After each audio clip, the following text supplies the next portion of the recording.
Lerikdə avtomobil dərəyə aşıb, 7 nəfər xəsarət alıb. Hadisə səhər saatlarında Lənkəran-Lerik magistralının 53-cü kilometrliyində Lerik rayonu ərazisində qeydə alınıb. 35 yaşlı Pərvaz Məmmədovun idarə etdiyi Mercedes Vito markalı avtomobil Lerik rayonu istiqamətində hərəkətdə olarkən idarəetməni itirib. Avtomobil yoldan çıxaraq dərəyə aşıb. Qəza nəticəsində sürücü və sərnişinlər 40 yaşlı Hakim Mirzəyev, 19 yaşlı Kənan Salmanov, 25 yaşlı Mehman Babazadə, 27 yaşlı Sərxan Ağazadə, 27 yaşlı Səma Ağazadə və 60 yaşlı Fərhad Səlimov müxtəlif dərəcəli bədən xəsarətləri alaraq Lənkəran rayon mərkəzi xəstəxanasının təcili yardım şöbəsinə hospitalizasiya olunublar.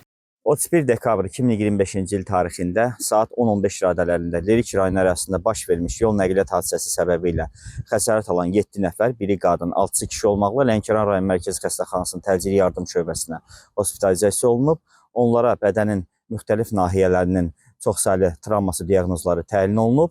Pasiyentlərin müalicəsi təcili yardım şöbəsində davam etdirilir, vəziyyətləri qənaətbəxş qiymətləndirilir. Qeyd edək ki, mikroavtobusda olanlar Bakı şəhərindən Lerik rayonuna gedirmişlər. Xəsarət alanların hamısı Lerik rayon sakinləridir. Baş Dövlət Yol Polisi İdarəsi baş verən qəzanın səbəbini açıqlayıb. Qeyd edilib ki, faktla bağlı araşdırma aparılır. Sürücünün sükan arxasında yoxladığı ehtimal olunan sözü gedən yol qəzası bir daha deməyə əsas verir ki, yorğun, yuxusuz halda sükan arxasına əyləşmək həyat və sağlamlıq üçün hər zaman ciddi təhdiddir. Baş Dövlət Yol Polisi İdarəsi bir daha sürücülərə, xüsusilə sərnişin və yükdaşıma fəaliyyəti göstərən şəxslərə müraciət edərək, onları hərəkət zamanı istirahət rejiminə ciddi əməl etməyə, bayram günlərinin xoş təəssüratlarla yadda qalması üçün verilən tövsiyələrə əməl etməyə çağırır. İlkin Rızayev, Rövşən Almazoğlu, Nuray Qədirli, APTV.